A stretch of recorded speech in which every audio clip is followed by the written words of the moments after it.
And originally, where are you from? Are you Lebanese? Yes, I'm Lebanese. 100% Lebanese, born in Lebanon.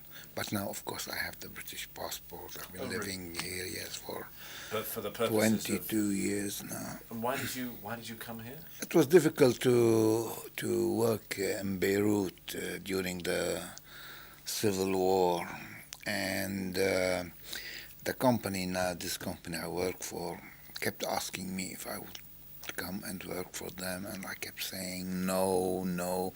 Then I found that most of the jobs I had in Beirut were going down the drain. I picked myself and came here, and I told them, yeah.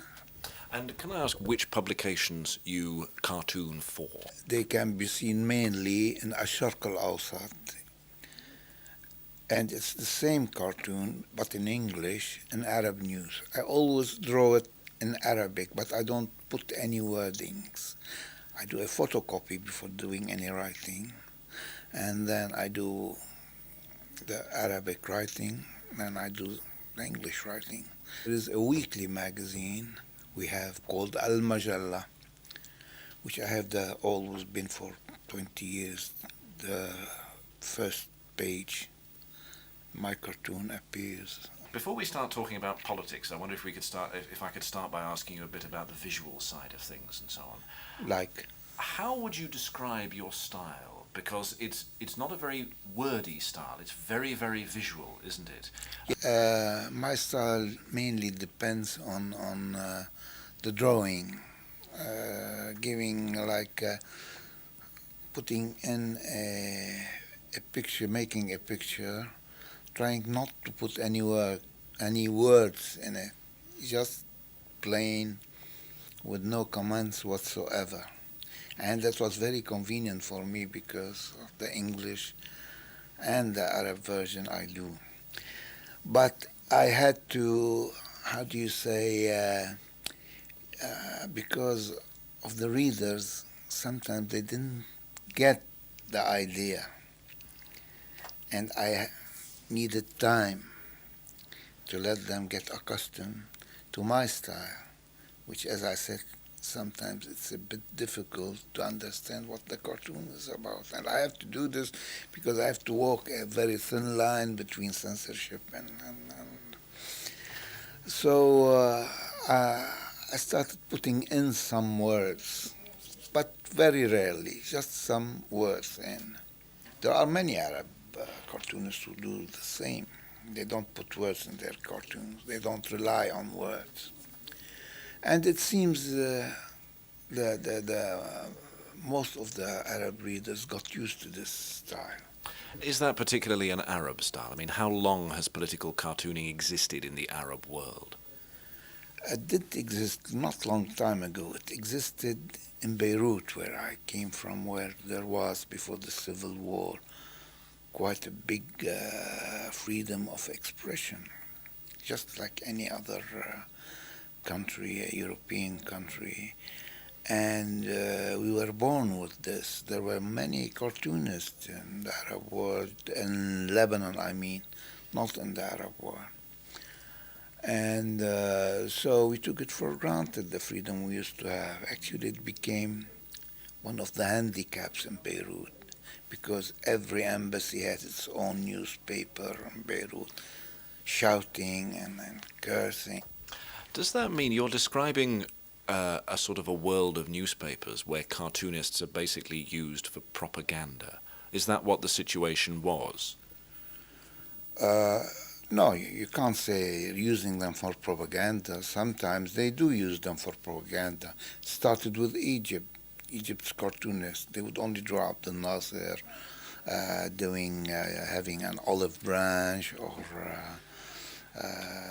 doing a big speech with everybody's clapping. That was the kind of cartoons, although the Egyptians had wonderful cartoonists. Can I ask about this business of censorship and what you're free to say?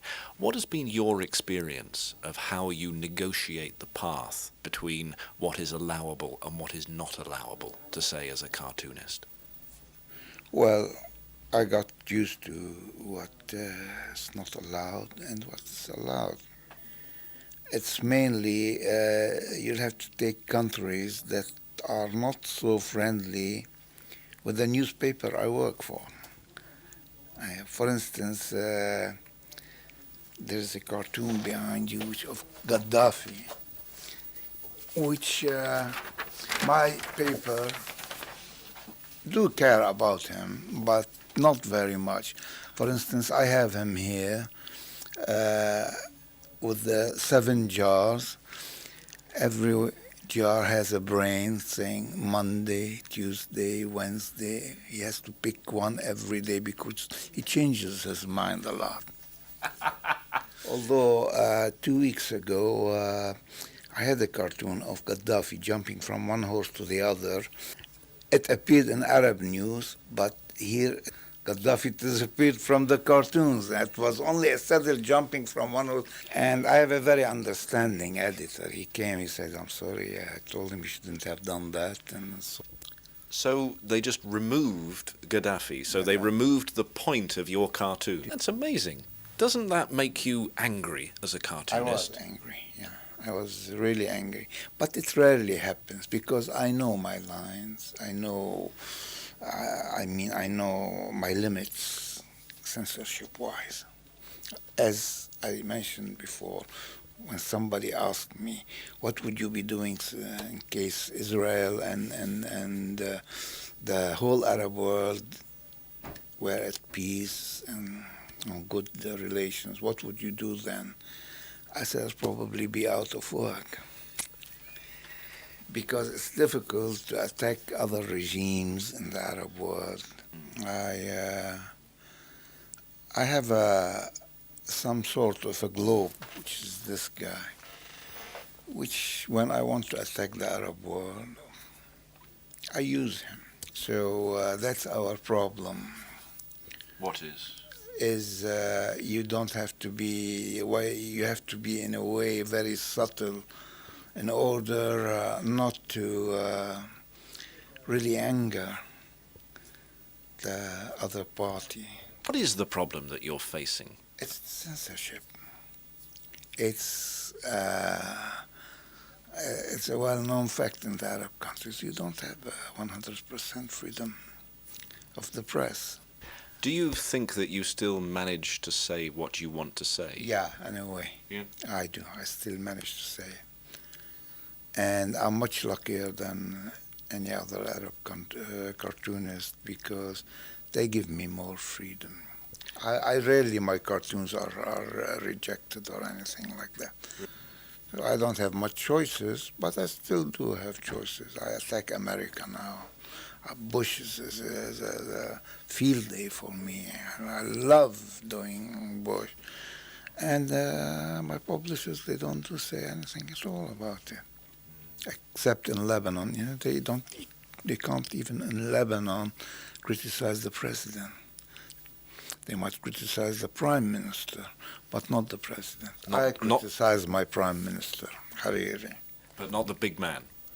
No, I can criticize him, but we might be banned from Beirut. Whereas if you were attacking Israel or America, you can talk about a person. Persons, no problem. I can talk. I can put Chirac, President Chirac. I can Schroeder. I can put Blair very much, but I don't use Blair very much. But when it comes to the Arab world, it's symbols?